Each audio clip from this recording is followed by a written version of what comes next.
Well, for a lot of people that don't know the journey of the Lumineers, you guys are from Jersey, right? Correct. Yeah. And then Neela is from Denver, Colorado. So you guys met all in Denver, Colorado.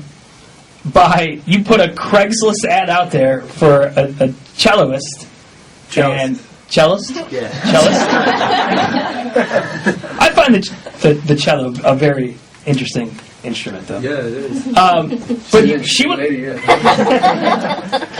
was the only one that actually replied to the ad, right? It's whatever. She was one of two. I think the other guy was I've made him up in my mind as a middle-aged Radio Shack employee. I don't know if that's what he was, but for some reason that's what I think he was. But Neela was the first respondent. That's for sure. So, one of two. And then, what happened? She replied, and then what? You guys, had an audition, and then you guys just had a thing? Yeah.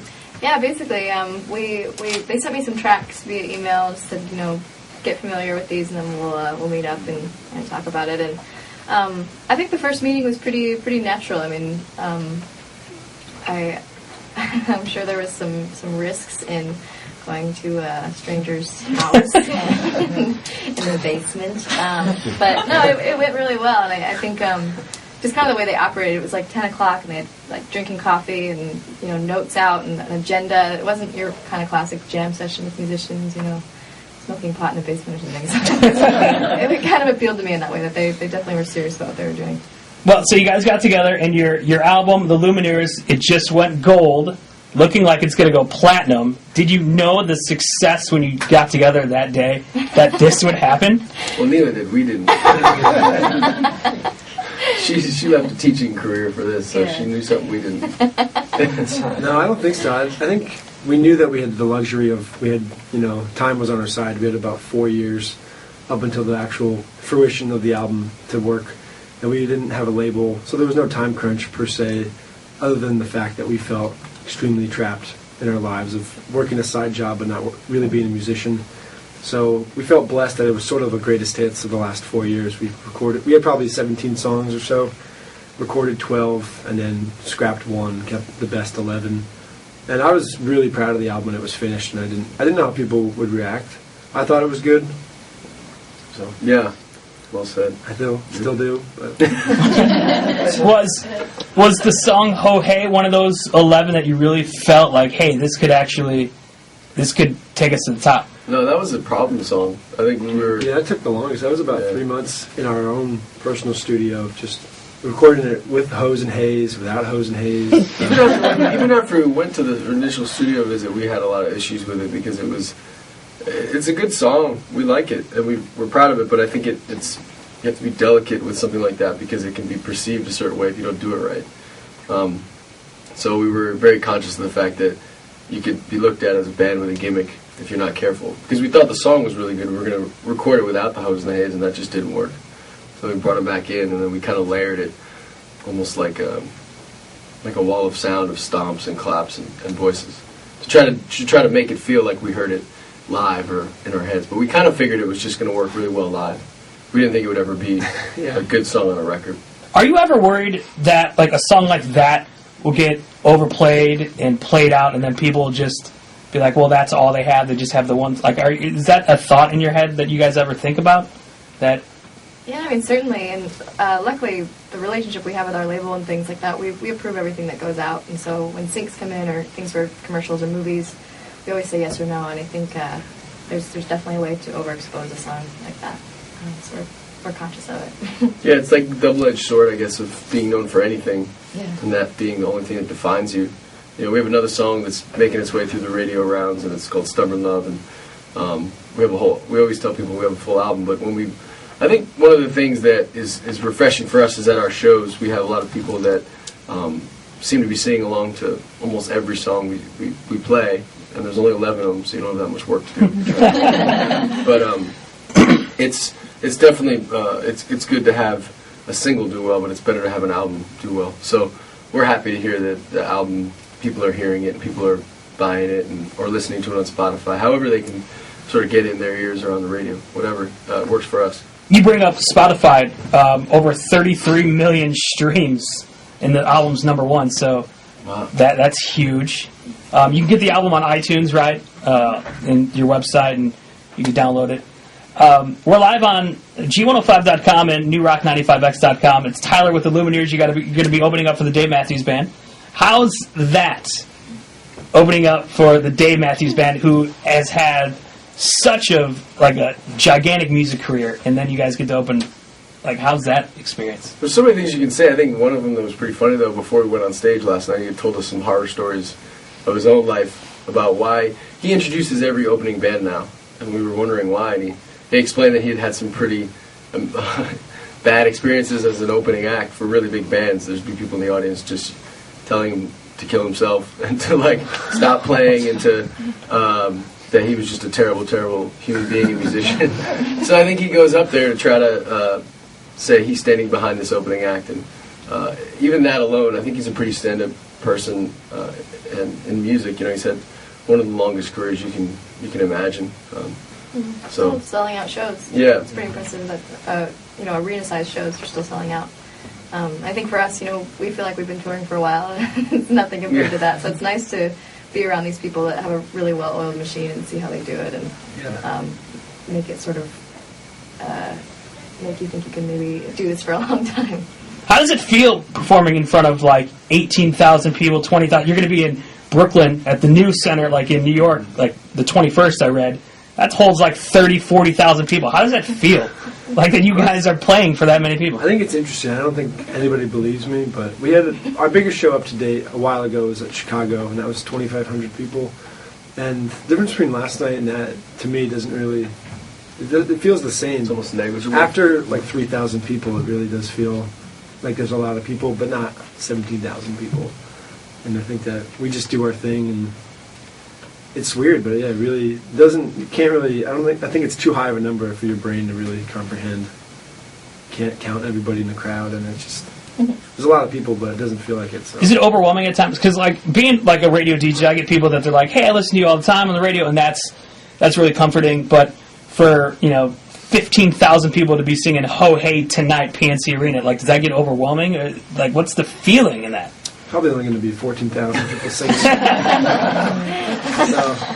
I don't know. No. I think if you have a room, we've had a lot of house shows that were just like this. I remember one time we had a coffee house gig that was canceled, and we brought everybody back to our basement, and we played a show there because it was double booked. I remember. So you guys gotta go. And so we brought a bunch of friends back, and whether it's I think sometimes you'd be amazed at how you can move a musician. A musician can be more nervous at a room full of people like this than maybe the anonymity of playing to 18,000 people, because they feel so removed. It's a wall of sound, it's a wall of people. But right here, I'm looking right at you. There's only a few faces, you know what I mean? So, I think that it feels strangely overwhelming in a small room just as it could in a big room. It's kind of hard to... Yeah, I agree with that. This is more overwhelming than the last night. Everyone sees all your mistakes and all the things. We're glad we can be a part of that. Yeah. Neela, Wesley, Jeremiah, they make up the band, the Lumineers. A couple more questions, and we'll get you guys on your way. A huge thing that just happened about a week ago, Grammy nominations. You're up for 2 Grammy Awards, and did you ever think that would happen? The Grammys. No. That's... I think when I was 21, I thought, so it would be about 8 or 9 years ago, I thought we were the best band ever. And then, some years of failure will make you pretty humble, and so I think now it's sort of interesting that once it happened, it was really, as opposed to I got this. Who told you about the nominations? Who'd you find? Yeah, I don't know. I think it was our manager. We were shooting some photos in Portland 2 days before we flew out there, and our manager Dave said, "You guys are going to Nashville because I want you to present best country solo performer." And I didn't know what that meant, but we assumed we were going to be nominated for one, because that was... Not that one either. Yeah. That would be kind of mean to fly us out and be part of the show, but not. Right. So we were sitting together, us three, and the cameraman came up to us and said, "Who are the Lumineers?" And he pinpointed us three, and then when they were doing the Best New Artist, he started to get really close. He was, "All right, here we go." And then they said our name, and and then the other one is for Americana. Yeah, I remember there was a Rage Against the Machine where the band members started climbing the rafters during an award show because that's what they do. They ask, Right. "Where are you? Who are you?" And they set up cameras, so all the winner kind of everybody around them knows what's going on before you hear it on TV. Right. So it was surprisingly not that shocking when they're, "You guys the Lumineers? Which one? 1, 2, 3? Okay." Yes. So you guys got nominated for a couple Grammys, but a lot of stress on Twitter about this. Justin Bieber not getting nominated for any Grammys. Do we feel any remorse or any sadness about that? I feel like he's not getting enough attention. I don't know. We need to start tweeting Justin Bieber. You should tweet him today and be like, "Hey, we'll share half our Grammy Show award the with you." love. Yeah. A name like, speaking of Justin Bieber, like he has Twitter followers that are like called Believers and like One Direction. If you're familiar with them, but they have like Directioners. If you can name your Twitter followers, Lumineers or like the Lumineers, just like making the most awkward names ever. We'll join, yeah. the Lumineers are going to be opening up for the Dave Matthews Band tonight, PNC Arena. How would you've done a lot of shows, like performing on Conan, the Late Show with David Letterman. Best experience out of any of those? Is there anyone that stand out? Like, is anybody? Conan was really neat for all of us, I think. We played so many shows, and I don't think we get very nervous anymore, and that was one I think we were all pretty nervous for. Yeah. But it was cool because, I think we're all big Conan fans, and it was a really cool experience. Yeah, Letterman was cool. We got to bring some friends and family out with us after to dinner, and that was pretty neat. Yeah. And Letterman handed me his coat for some reason, and I thought I could keep it. The intern took it back from me. Did you get to touch Conan's hair? Do you allow that? No, but he shook our hands. Well, that's more than me. How would you feel like a show like Glee covering one of your songs? How would you feel if they decided to do that? I feel weird, personally. Yeah. I don't know. Would you not be happy with it? Would you be like, no, let's just leave it the way it is? Well, I don't know. I guess that's not fair. I don't watch Glee, so I'd have to watch it first, and then I could answer. You give me a DVD of Glee, and I'll get back to you. Done. I got all the seasons. I got all the time in the world. Yeah, and all the time in the world. Christmas is coming up. Is there anything special that you guys would like for Christmas? Yeah, be with family. Yeah, we're all going to be home, which is really rare for us. So I think that's the biggest present of all. Aww. Going back to Jersey and Denver. Yeah. So you guys, you'll split up for the holidays? Just basically for like 6 days. Christmas Day. Not even. I think it's 4 days. Yeah. Ridiculous. We're playing 2 big New Year's Eve shows in Denver, so we'll be back together for that. The Mile High City. Yeah. I don't want to get too far into it, but how do you feel that they just legalized marijuana in Denver? I mean, it's legal now, so it's not something. It was so close to being legal as it was. It was pretty easy and accessible as it was. So now it's just not even an issue. Without giving away too much, it wasn't that hard before. So my actions probably won't be changed. It's not that hard in North Carolina either. 2 more questions for the Lumineers. I know you guys, you took a giant tour bus from LA, right, to now here? We actually flew from LA to Atlanta. Okay. And then got on the bus yesterday. So now you guys are on a tour bus. How is it being on a tour bus with a bunch of guys?